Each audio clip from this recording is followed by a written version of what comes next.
Do you know that 73% of customers agree that a bad restroom experience in a restaurant will impact their willingness to return?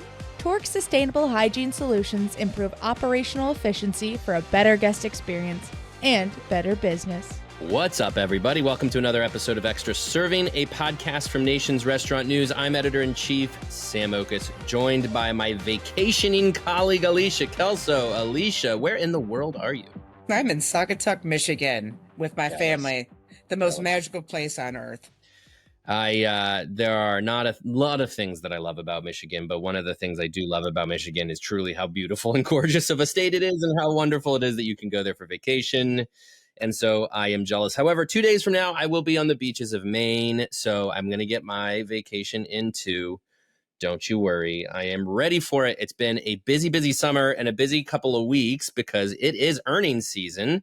So the hits keep on coming. The results keep rolling in.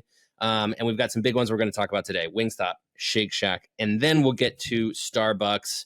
Alicia, let's start, though, with Wingstop. Wingstop, if we took a step back and looked at their results from 2024, this is a brand that is continuing to experience robust growth, climbing up the list of major restaurant companies. They have made it their goal. Michael Skipworth, the CEO, has said they want to be a top 10 global brand. And frankly, I believe they can get there. Perhaps the one thing that might keep them from it is that there's so many doggone chicken chains that want to be there and are aiming for that same position. But if we look at Wingstop's most recent quarter, I don't know if mixed bag is the right word here, but on the surface, you would say, well, hold on a second now. Their same-store sales were down 1.9%. But then the context is important. Alicia, tell me about that context. Context is always important, Sam. They are lapping Q2 2024, in which same-store sales were up almost 29%. That's all you need for context. So, there are a lot of headlines out there. This was Wingstop's first decline since 2022, only their third decline since they went public in 2015. The sky is certainly not falling here. And as you mentioned, there's a lot of upside to Wingstop, most notably that they sit in that sweet spot of chicken. Mm-hmm. Coincidentally, I am on this family vacation with my sister's kids, and they're all Gen Z. And so last night we were sitting around and I asked them, about all of these brands, and they all really, really love Wingstop. They think it's a good proposition, value proposition. They have a lot of product innovation that has bolstered their performance as of late. Of course, they're now involved in the ubiquitous chicken tender conversation. So they've done a nice job evolving beyond their core of wings without compromising their core of wings. I think it's also contextually important to note that their company-owned location same-store sales were up 3.6%.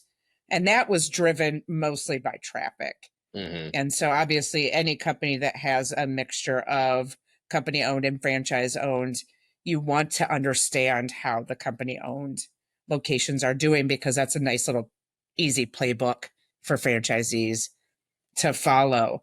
Upside here, they've got this digital smart kitchen that they talked about at length on their earnings call. It's at about 1,000 restaurants right now. They anticipate it going system-wide by the end of this year. This smart kitchen has cut service time by almost half. So it's speeding things up, which has long been a little bit of a challenge for a concept like Wingstop. They are also going to start testing a loyalty program in the fourth quarter. We know that loyalty has proven successful at several other brands in terms of driving, especially frequency. And in an environment in which traffic is hard to come by and continues to be largely muted, frequency is the play that you want to go for. And so, if there's a big takeaway from the Wingstop earnings call, I think it was the continued dialogue of the consumer in general. And, Michael Skipworth did talk about how they're still very challenged. They're still very anxious. I say they're like I'm not one of them. I am a consumer. Yep. I consume products and food. No way. And so, that is kind of something that I'll be, leaning into and listening to on a lot of these calls as we speed up earnings this week and next week and the week thereafter. The next 2 weeks really are the brunt of earnings, is because that is a good springboard from Q1, in which, the theme was clearly uncertainty. So Wingstop's a good indicator of how that's going to go. I think it's worth mentioning that Wingstop has huge international aspirations too, which is we'll see how that goes. Some American brands have had a hard time getting, their sales up in international markets. I don't know how Wingstop will translate, but to aspire to get to a top 10 global brand, that's part of this equation. So. Yeah, absolutely. Wingstop is one of these brands, and I think a couple of the chicken chains occupy this space. I don't know if it's a unique thing with chicken, but Raising Cane's is probably also there too. Occupy this unique space where it's like they are not traditional fast food. I don't think people lump them into the fast food category, but not necessarily the, sort of high cost operation of the fast casual. Their menu is seen as being very, very value driven. I think with Wingstop, especially, it's like being able to, kind of have whatever number of wings you want to get, be able to kind of assemble your order in that way, choose among many different sauces being very trendy. There's all these things that Wingstop just checks that box. So it's no surprise to me that your Gen Z family members are really into Wingstop, because it just seems like it is of the moment in a way that a lot of brands can't pull off. And then you layer on top of that this technology.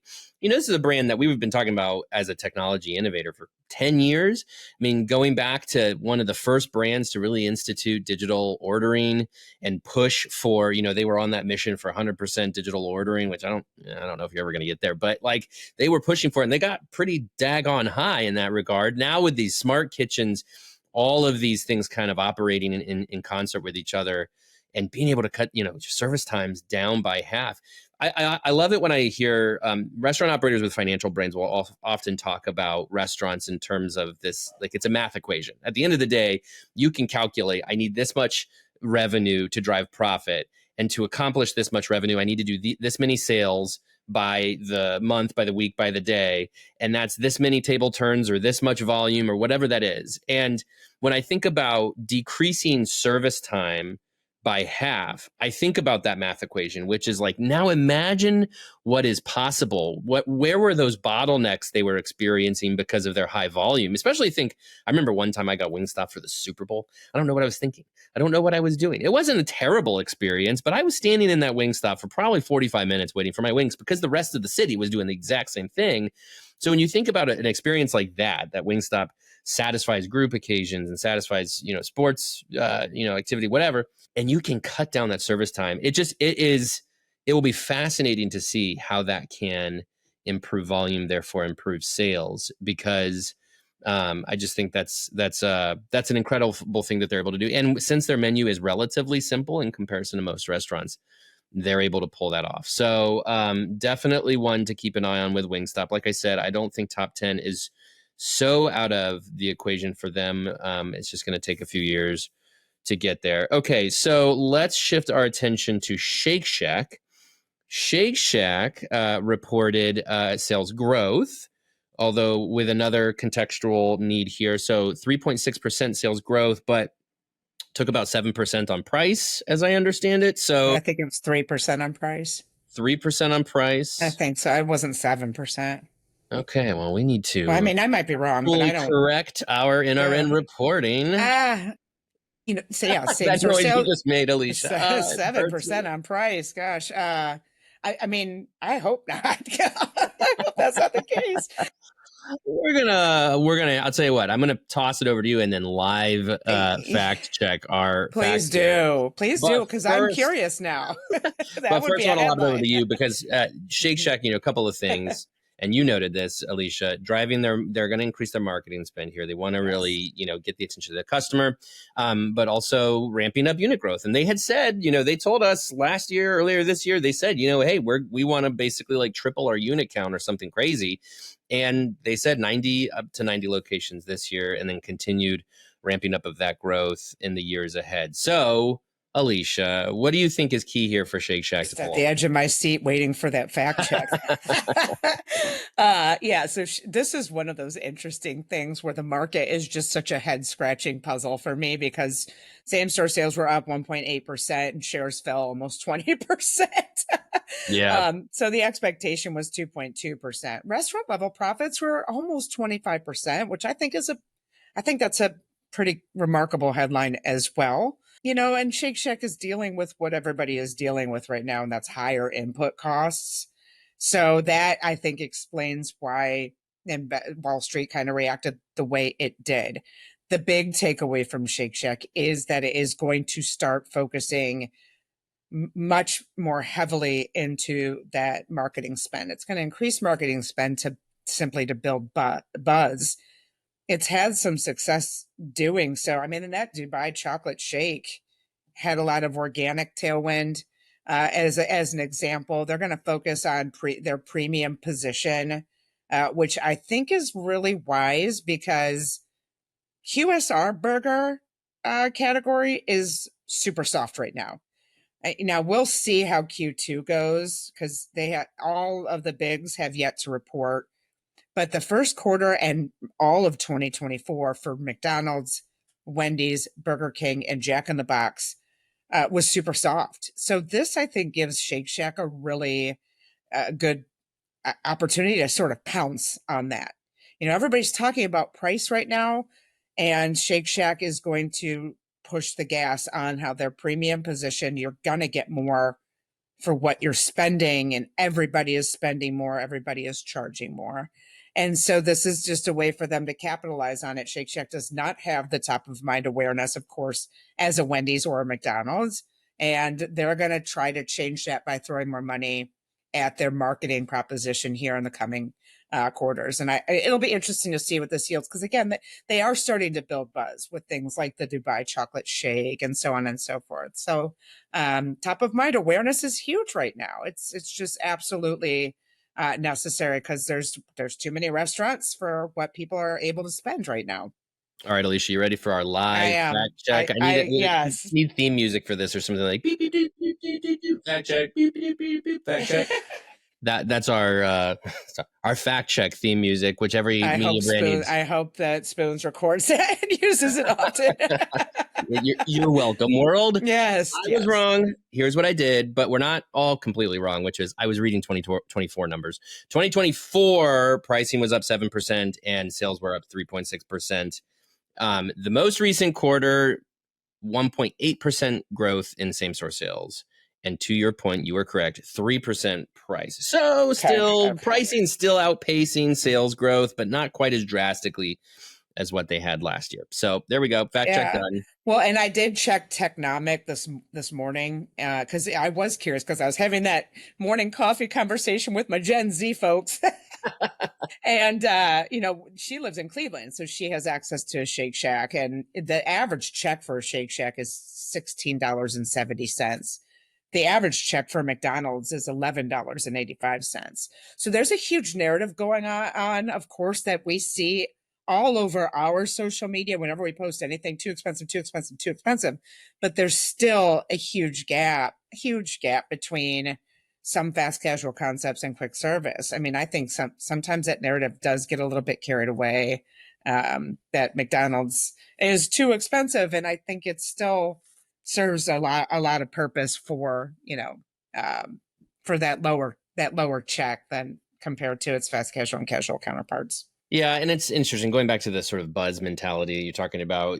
Shake Shack has drafted for a long time on the momentum created through the early days of Twitter, the early days of Facebook, when it was this exclusive thing you only got in certain places. Obviously, New York, as it was coming up, it had an aura. Here we are 20 years on, and you can't draft on that aura for very long, because Gen Z came up when Shake Shack created that aura. Gen Z were babies.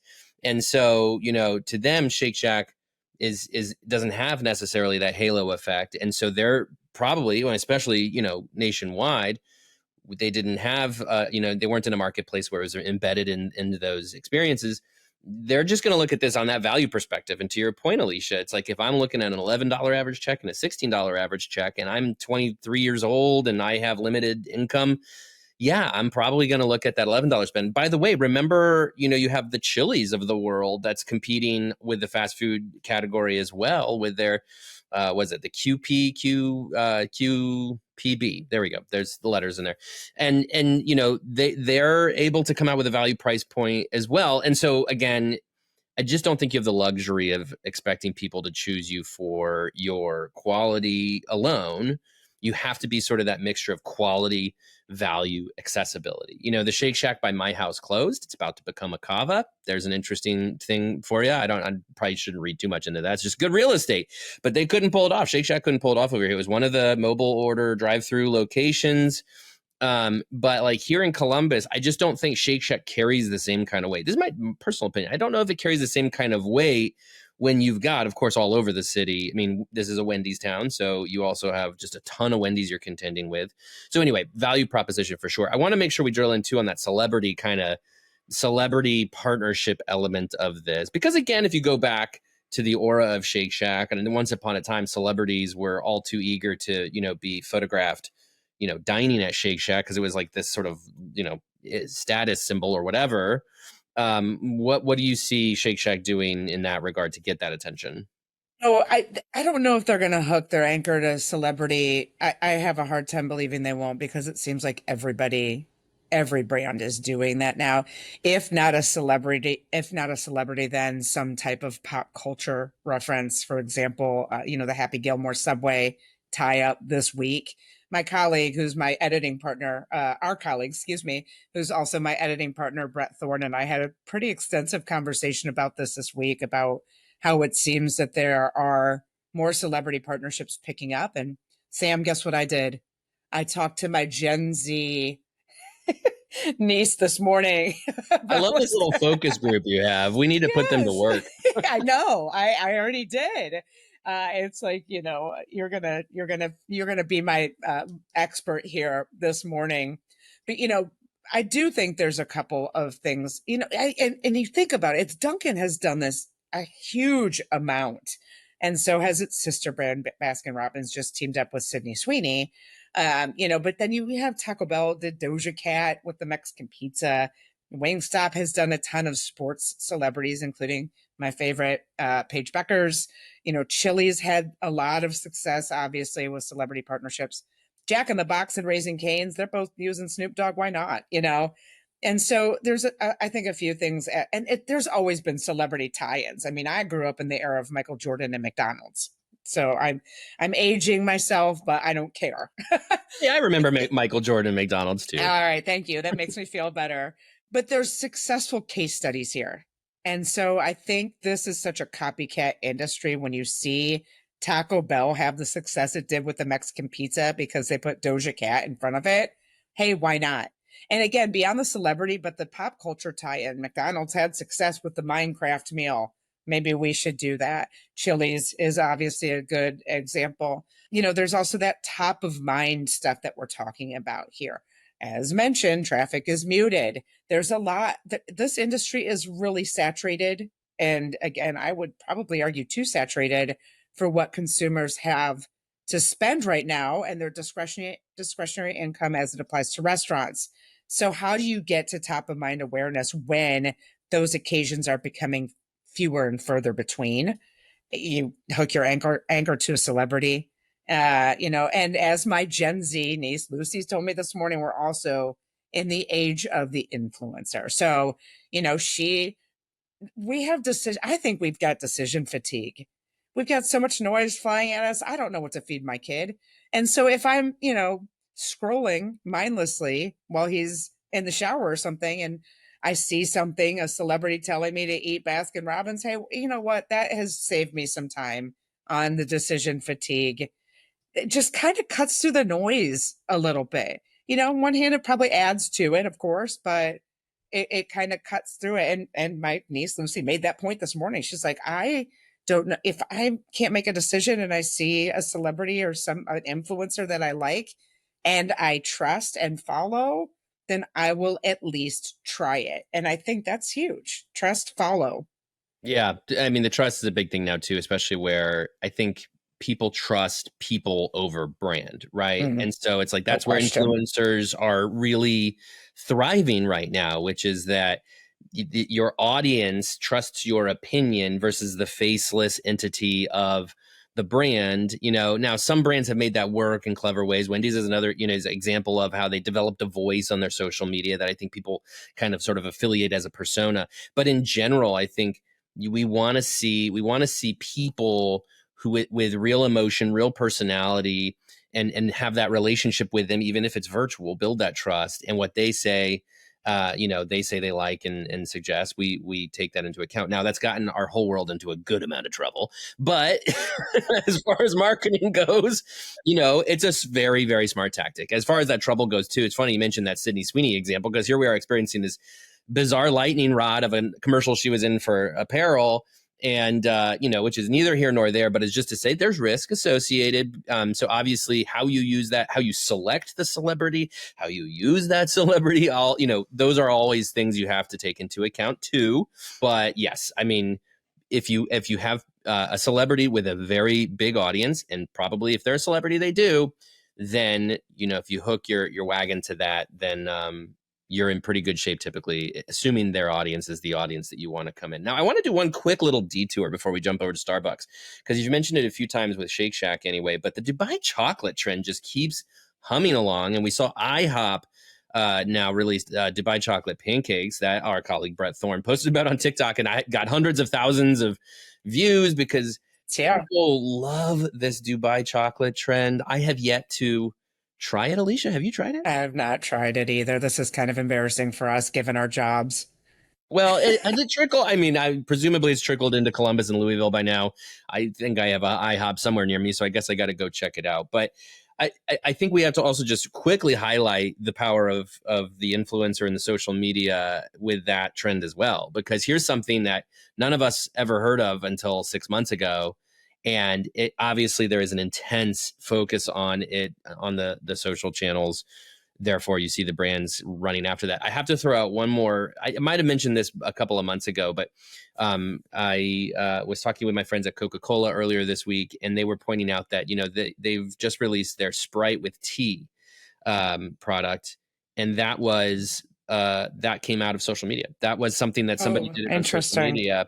It got some buzz. It went viral, and they said, "Okay, well, let's put it in a can." And now it's a huge smash success. So, again, very smart to pay attention to what's going on the social channels and try to ride along with it if you can.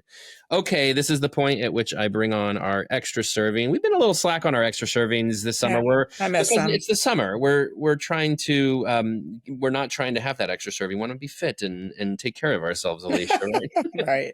That's whatever excuse I got to tell myself. Okay, we're going to talk about Starbucks, of course. Starbucks. Everybody pays attention, so much so that Alicia, you're swimming in LinkedIn comments from your Starbucks post. Yeah, it's stunning, really. I mean, when it's become a full-time job, LinkedIn.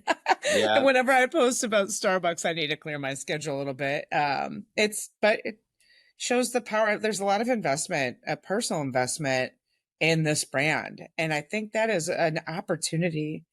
I could post about any brand in the world and there tends to be some traffic, but Starbucks, there's emotional investment involved here. Everybody's got an opinion on how to fix this brand. It's really interesting. And to get her opinion, we have brought on Joanna Fantozzi, senior editor with Nation's Restaurant News, to talk about Starbucks. Joanna, welcome to Extra Serving. Hi. Thanks for having me. All right, Joanna, as Alicia was just noting, she got a ton of feedback on a LinkedIn post about Starbucks results. Joanna, I know most of your Starbucks posts on LinkedIn also get a ton of feedback. People really care about what Starbucks does.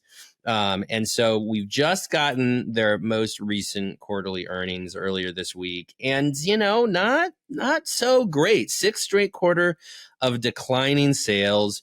They made that enormous splash a year ago by hiring Brian Niccol away from Chipotle to come and fix things. And he has instituted a ton of changes, but yet here we go, another quarter of down negative sales. What is going on, Joanna, with Starbucks? I think I'm going to say something kind of bold here. I think that this is probably the last quarter that I think investors and the general public will give Brian Niccol grace. But I do think that he is looking at the long game. At least that's what he's saying. I mean, it does seem that Starbucks is looking toward the end of 2026 as a barometer for how they are doing, which seems kind of interesting to me. It seems like there should be changes seen in better numbers earlier than that. But I guess he's making a lot of changes and it takes some time to roll out those changes. And so therefore it's going to take some time to turn around. I'm kind of intrigued by the risks he's taking. This is actually what I spoke about on my LinkedIn post is the thing that really stood out to me. I feel like a lot of people were focused on the fact that he is introducing high protein cold foam, which that's another interesting thing. But I feel like it's an intriguing risk that he is sunsetting the mobile order and pickup only stores, which were introduced in 2019 to kind of appeal to and fit into that kind of urban high traffic area where most people aren't looking to just like sit and hang out with their coffee. They're looking to grab it on the go on their way to work. I find that interesting because, that is the direction that where we in the restaurant industry have been going for a long time.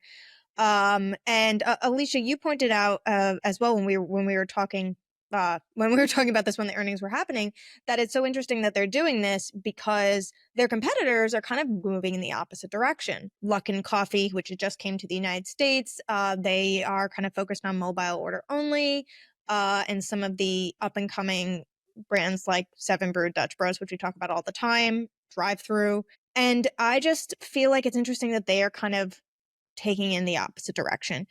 I think that is a big risk, but a lot of my followers on LinkedIn actually pointed out that when it's good when your competitors zig, that you zag. And I kind of think yes and no when it comes to that. I mean, I don't have a crystal ball. I don't know 100% what is going to happen. I do think that this is a big risk, and I guess that's why they pay Brian Niccol so much money to take all these risks. If they weren't, if they weren't going to give him a private jet just to like keep things to commute, to keep things the way that they've always been. Yeah, it's I mean, there's a going back to its roots part of this, right? Where they wanted to go back to the ceramic mugs, re-emphasizing the Sharpie on the cup, improving their hospitality. I think, Joanna, to your point, if the zig is we're going to do lots of drive-through, lots of mobile order and make this more a commodified experience, then Starbucks is going to zag with this more, come and sit and do your homework or work or whatever it is. But, I also have to remind myself, Starbucks has like 17,000 locations in the US doing what, 20 plus billion, $30 billion in sales. Like, it's also a volume business, and a volume business necessitates that a lot of that's going to be off premises. A lot of it's going to be drive through. A lot of it's going to be grabbing, from the to-go shelf and walking away with you. Alicia, we briefly talked about this before we hit record, but this notion of like, what is the experience you think people want from Starbucks? Because it's like, you can have all kinds of different customers. You can have the one doing the drive-through or the one coming in to do homework. But, again, for a business of this scale, this scope, what do we think Starbucks needs its customer to be? And what do you think the customers want out of Starbucks? I think if you look through the comments, and I told you I'm over 200 now on just one single post, the biggest themes are not, I want to go to Starbucks for good customer service. The biggest themes are, it's too expensive. There's not a consistent experience, and the coffee is just not that high quality anymore.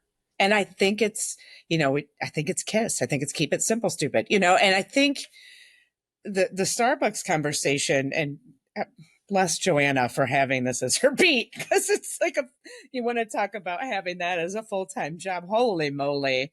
It's just so intriguing because Brian Niccol is telling us that things are working. Our job is to not take what he says at face value, but to look a little bit deeper. And when we look at that, we are on the 6th quarter of same-store sales declines and traffic declines. And the profit took a huge hit because there's so much investment going into this right now. And so that's a, that, and then the blame on the past CEOs, that was a stunning comment to me, because Kevin, his predecessors were working in a consumer environment in which we had to go transactional. We literally had to, because of COVID. To your point, Sam, it's a big ship. It takes a huge amount of time and patience to turn things around. His predecessor was not given that grace. He was only there for 18 months.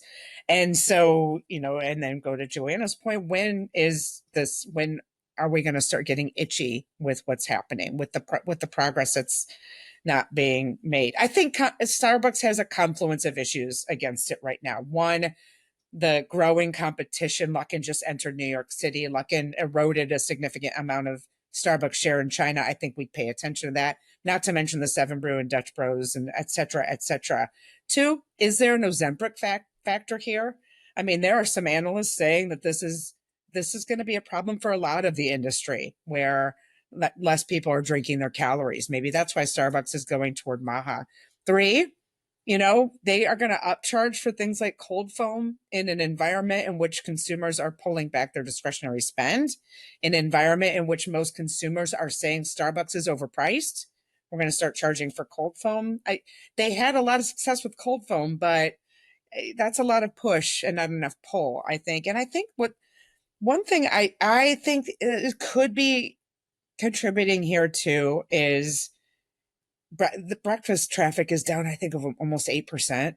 People are not going and getting their breakfast on the go at restaurants in the morning anymore. 8% down per RMS data. Coffee is such a habitual experience in the morning. I think what that is one, it's not the only factor, but it is a big factor. And if I can really quick, going back to that competition, customers do want beverages. We have seen that in all of the data at our fingertips. But again, there's only so many occasions that customers can afford now. And so now we've got Wendy's and McDonald's and Taco Bell focused on beverages too. It goes back to that, a lot of noise. How does Starbucks cut through the noise? They're trying to do that with third place, and we'll see. Yeah, that's an interesting point about competition. I mean, I think about just like, because you could accuse us maybe of making too big a deal about Dutch Bros and Seven Brew, but I don't think you can, because when you have that many more points of access for a coffee beverage, plus, Alicia, to your point, all of the other chains adding high quality beverages and coffee too, you're just spreading the dollars around. I mean, you're not necessarily going to get more Americans to drink coffee. I think, the number is somewhere like 65, 70% of Americans drink coffee daily. I'm pretty sure, maybe that the share of Americans goes up. I don't know. But I guess the point is that it's like, you have about the same amount of people who are going to be out there looking for their coffee on the go.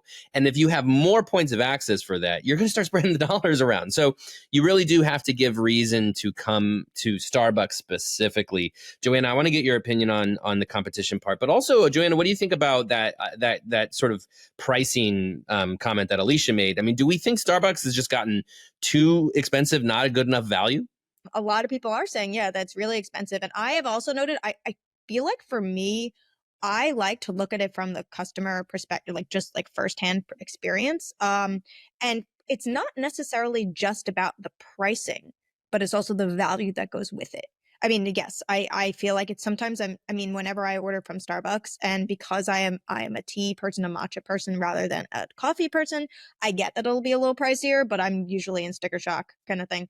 But it's also about like what you are getting. And I think that they're focusing on the like cute little messages. A lot of people are kind of like cynical about that, because it's like, oh yeah, the CEO is telling you to lose your job unless you write hi there or whatever on the smiley face on the cup. So it kind of loses that authenticity. It should be less about what they write on the cup and the emojis that they put on the cup, and more about the experience that you get when you get there. Because I'm going to be totally honest, I really like to use the Starbucks by our New York City office as an example. Extremely high traffic in the middle of Midtown New York City.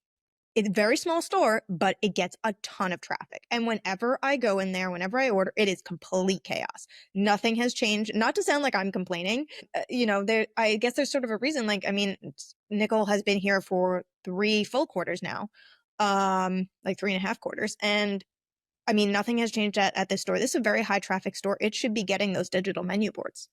I feel like I don't see those digital menu boards in too many places. I see them a lot in airports and things like that, but they're not everywhere. This high traffic store should have more than just putting names in vaguely alphabetical order. The oven one of the ovens was broken. And so it took me about like 15, 20 minutes to get my food to go with my drink, which that I get, that's a weird quirk. That's something like unusual that happened. But it just, every time I go in there, it just feels like chaos. And it just seems like there should be changes, especially to these high traffic stores in some of your biggest markets like New York. Well, and to that point, I mean, I don't envy Brian Niccol's job here because there is not a one size fits all approach to a company like Starbucks. Because you're right, Joanna. Anytime I'm at the office, I always order ahead so that it'll be ready on the shelf so I can swing in, grab it, and back into the office, right? Because I have experienced that chaos in that Starbucks as well. One time, you know what? Some guy cut me in line and I just could not stand it. I did stand it because I would never say anything to anybody who ever did that to me. But, my experiences in Columbus with Starbucks are almost exclusively drive-through because it's like, why would I ever, go inside a Starbucks? I don't have any time to just sit inside a Starbucks in my life, but I'm through a Starbucks drive-through with some relative frequency. So point is that it's like we could sit here and say, oh, they should do more off premises. Oh, they should do more about their in-store experience. But the Midtown Manhattan Starbucks is different than the suburban Columbus Starbucks. And so, that'll be an interesting thing to watch as and I also think it's why they've got so much that they're putting out there in this time frame that Brian Niccol's been CEO. A, because they have to fix this. They got to figure this out. But B, it's like, there are any number of different Starbucks experiences, and the changes they're going to make are going to fit some of them and not all of them. So it's fascinating to watch. I would. There's a question. Yeah, absolutely. Because I think this is relevant. And Sam, you just said something that is really intriguing and applicable to this conversation. I don't have time to go inside and sit in a Starbucks, but you're a work from home person. So as the company shifts to this back to third place, almost entirely back to third place, don't you think that we, the three of us especially, are a good target audience for that? I mean, I don't think I would go to a Starbucks to work. Well, but I'm also wondering if that's what they're relying on is the. For sure. And maybe you guys could tell me how you feel about this. But like for myself, the reason why I wouldn't go into a Starbucks to work is because as a remote worker, I spend half my day on Teams calls. And so I can't be in a busy, loud environment because I'm talking to people via Teams all day. Now, I might be projecting. That might be unique. But you guys are doing interviews. Like, could you really do any of that in a Starbucks? No, I just feel like it's also just, especially during that like 7:30 to like 9:30 hours, it's just extremely chaotic. Maybe if you go in like an early afternoon, but it just feels like the energy constantly feels like the baristas are trying to keep up. I go to my suburban location, and which is also mostly drive-through, and it still feels like when you walk in there, it still feels like they're struggling to keep up. And so I don't really feel like that's an environment I'd want for a third place. I just kind of want to get in and get out and be able to get my drink without having to wait, because I also do order ahead and I still wait. Yeah, I think to that point, Joanna, I think one thing they got to figure out is throughput, ingress, egress systems that make it, because a lot of, that's obviously going to be more of an urban Starbucks situation, but a lot of the Starbucks could use some help just as far as where do I put my body? Where do I, we all been there too with the airport Starbucks where there's a crowd lurking in the middle of the terminal by where you're supposed to pick up your order. These kinds of things are uncomfortable. And this is where Dutch bros can be like, yeah, we do drive through only. So we don't have that problem. Yeah. But if there's one final note I left on, I would say give this man some time and some patience because it's remarkable what they pulled off at Chipotle. Starbucks, different animal for sure. But when you're dealing with a company that is global in scale like Starbucks is way bigger than Chipotle. And I probably arguably different in systems because of this need for throughput and all of that. It's going to be probably it's going to need a little bit of time. So Turning we will the cargo see. ship around, like not just turning the ship, Yeah. a big cargo ship. Yeah, we'll see if the board of directors agrees and if the stakeholders agree. But anyway, we're going to transition now into another interview that was done at the National Restaurant Association show. I believe Leanne did this one.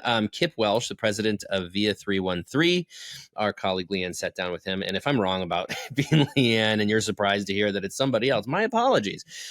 But VIA 313, very exciting pizza brand, and sat down with him at the National Restaurant Association show. Joanna, Alicia, as always, thank you.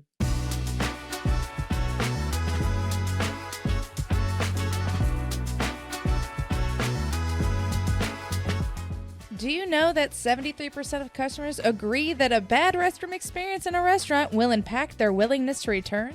Torque Sustainable Hygiene Solutions improve operational efficiency for a better guest experience and better business. I am here today at the National Restaurant Show with Kip Welsch, the president of VIA 313. Kip, thank you for joining me today. My pleasure. Thanks for having me. Give me the origin story and elevator pitch of VIA 313 for anyone who might not be familiar with your brand. Okay. So Brandon and Zane Hunt, two brothers from the Detroit area, grew up around pizza their entire life.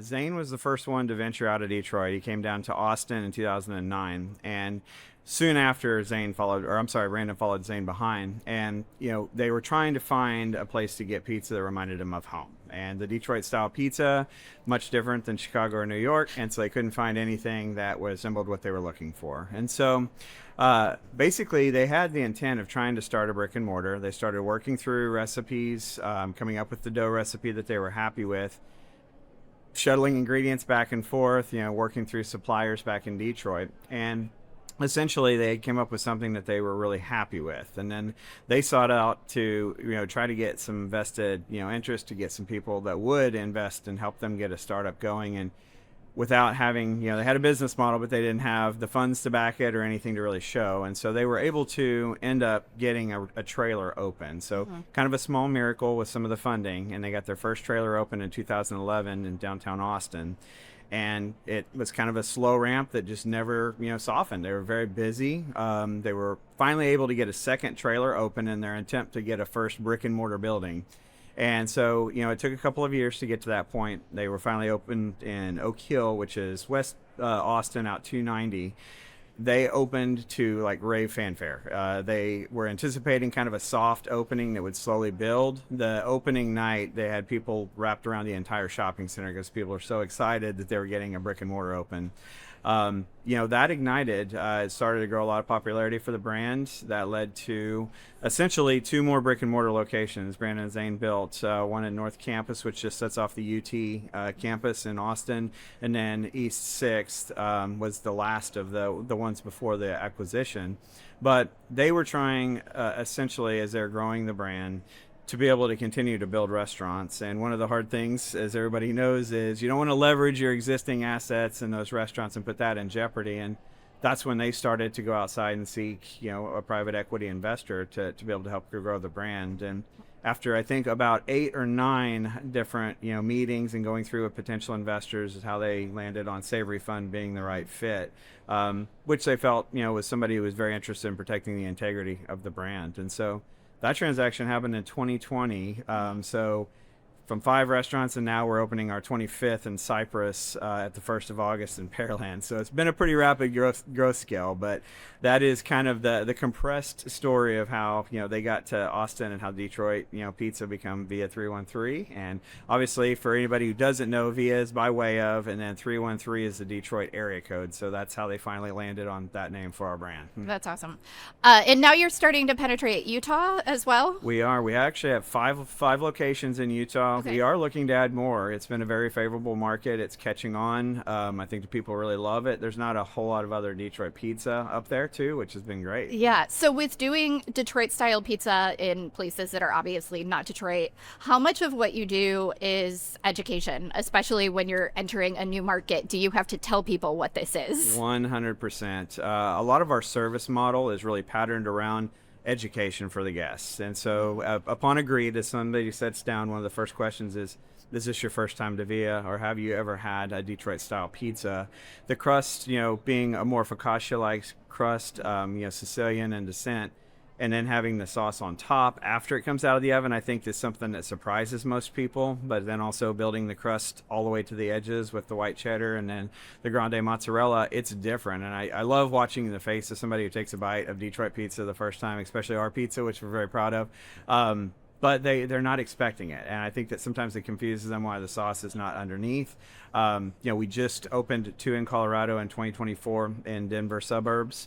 It's, there's a couple of other groups up there that are doing Detroit pizza, but it's still an education. I was just there this past week and talking to so many first-time guests. They're like, I've never had this. Wow, this is amazing. It's just a very different style, of pizza. But back to your original question, education is super, super important because not everybody knows what is. I think everybody knows Chicago and New York style, but not Detroit. Yeah. When and how did you get involved at Via 313? Okay, so randomly, I was kind of recruited in for the position. I spent a lot of my career, the most recent pieces, almost 11 years with BJ's Restaurant and Brew House, left as an area vice president in 2021, and then worked for another smaller private group in Southern California called Bluestone. And I was contacted by a mutual contact that's an executive recruiter. And when he reached out to me, I knew exactly who Via 313 is. We'd actually kind of watched some of the model and what was happening with the growth and what was being done. And it was intriguing. So that's literally what got me into that initial conversation. So I came on board in July of 2023 with Via. Yeah. I can tell that that Detroit culture is really important to the brand. It's in the name, as you described, and the menu, obviously. How do you and the team honor that culture and the brand culture as you grow and scale? Yeah, that is the most important piece. And that's the one thing we're very protective of, not changing the restaurant, like the menu, the design, the ingredients. I think probably one of the most important elements to this is even with the Savory Fund, obviously we have a board of directors, but then also Brandon and Zane themselves sit on another board where they have the majority vote, and it's to protect our menu, the ingredients, the recipes. In our designs, we've kept everything that they started with. So as you see the inside of our restaurants, like the Trenton plant and all of the wallpaper on the walls, the pictures, the hubcaps, everything is paying homage to something in Detroit that's familiar to them. Even our green walls, it's their Coney Island green, and that's a color from what they grew up with going to Coney Island. So everything that we're doing is trying to protect the same pizza experience happened in 2011 in that trailer, and it does in every restaurant we open. It's great. What did you learn working for big chains that you bring with you to this emerging brand that you're working for now? So I think it is the ability to grow and scale and to be able to put systems in place. And then one of the most important things, and Brandon and Zane and I talk about this a lot, is building out a leadership team. They're coming from 3 restaurants and 2 trailers where they were doing everything to now having a full, corporate leadership team. I can help to find and evolve systems. I know what works and what doesn't, can adjust to volume differences based off of average sales for these restaurants, and where you could do things in a lot smaller format. Now, as we're standardizing, when we add another 20 restaurants, it's much easier if all of the systems and the legwork and the foundation is built right now. So my times with the Brinker chains and with, BJ's for sure have played a crucial role in it. Yeah. So now that you are growing and scaling this brand and entering new markets, how do you decide where you're going next? So there's a little intuition, but a lot of artificial intelligence. The Savory real estate team is very instrumental in assisting with us because they have a lot of talented individuals there. And, we were using SiteZeus to help with looking for, new properties and new real estate. This year we started to use Placer AI as we get ready to look at, the next 5 to 8 site locations. But paying really close attention, obviously to spending trends, how many people are eating out. You can pay attention to credit card data and, geofencing, of course, to know where they're traveling. It's a little bit easier to use that as base data and then to be able to make adjustments as needed. We still are kind of deciding when you go into a new market, whether we are in more of an urban area or we start in suburban areas, because trying to get brand awareness out there is super, super important. But, still a little bit of, intuition into where we can stay close to existing markets where somebody will recognize us, but definitely artificial intelligence is playing a part now. Interesting. Yeah. How are you adapting to consumer mindsets right now as people are starting to spend a little less and are worried about the economy? What adaptations do you make to make sure that people are still coming in? Yeah, it's very, very tough time. And we're in a little more of a premium space with our pizza. Our product obviously costs a little bit more than you would for just a regular counter service style restaurant. We are helping guests find value. We're working through the loyalty rewards program, to incentivize our most loyal guests with those discounts when applicable. We're adding some new menu items to be able to make things easier to share, like some of our appetizers, including the Detroit Duo. They can order one thing and then share it amongst a large group. We are looking actually at doing some family meal bundles. We just increased our catering packages as well. That provides for something if somebody wants to be able to order at home and feed several people. It's more a mindful amount per person. And then I'm actually getting ready to test our first kids menu. So it makes it easier for a parent to not have to share, the pizza, and then they don't have to get just what the child wants, but it gives them a value and a package, for the drink and a dessert and pizza as well. So those are a few of the ways that we're trying to kind of angle against this and keep, same store sales where we need to be, but get more and more guest traffic coming in. Yeah, interesting. Let's talk a bit about the restaurant show. We're kind of right in the middle of it right now, time-wise. It's Monday morning. What are you looking for when you come to a show like this? So for us right now, the most important things, we're big on catering is our huge push this year. So I want to look at some of the other platforms regarding catering. We're actually bringing on some new third-party partners this year, but from packaging to transportation of catering products, looking at some of the things like Cambro different style boxes and stuff that we can take off site. Packaging for our mealtime items too for to-go. One of the things is we've elevated and grown the brand. We've done box and packaging changes. Now I'm trying to do the same thing for appetizers, and also equipment too. We're still trying to figure out better ways to speed up the experience. And Detroit pizza takes a long time to cook in our ovens, and so we've looked at new technology. Conveyor technology has gotten better for that type of pizza. And then the last thing, kind of as we were visiting with before, I want to look at beverages, because in addition to our bar program, which is very extensive, we're trying to also get our NA Bev program to be juiced up a little. A lot of people are going to alternates, and so we're looking at that as well. Mm-hmm. That can be pretty lucrative too. Yeah. So yes. If you do it right, it's almost the same as serving alcoholic beverages. So what's one takeaway you've gotten from the show so far, and then what's one thing you're looking forward to the most? So I would say for the takeaway is, this is a very good experience to network. I didn't realize too, aside from seeing everything that is out there, I've run into a lot of my friends, colleagues from former brands.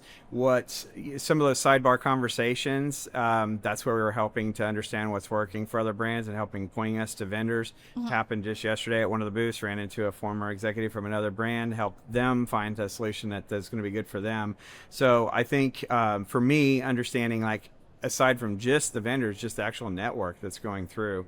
And, today we have a couple of vendors that we'll meet with. And like I said, I'm more excited to just get through and be able to see everything on the floor, because it's so much, and there's so much here to see. But hopefully come away with some good ideas and some things we'll implement this year or partner with.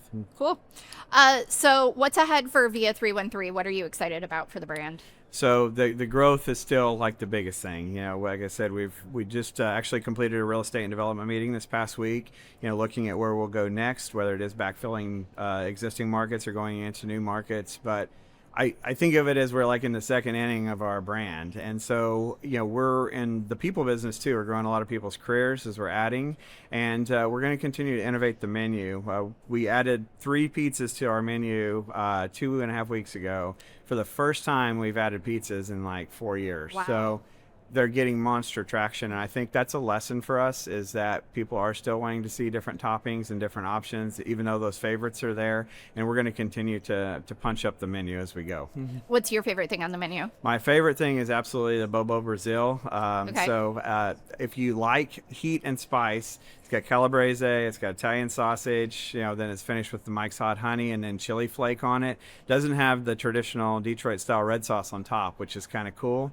But my second favorite is probably Brandon Hunt's favorite, which is our bar style or our thin crust. And we do the MC5, which is a different cheese blend, and then just with natural casing pepperoni on it. So simple, but it's a classic. It's very good. Yeah, I'll keep that in mind next time I'm down in Texas. I'll stop by and try For those out. sure. You Awesome. got to. Thanks for your time today, Kip. Absolutely. Thank you. Do you know that 73% of customers agree that a bad restroom experience in a restaurant will impact their willingness to return? Torque Sustainable Hygiene Solutions improve operational efficiency for a better guest experience and better business.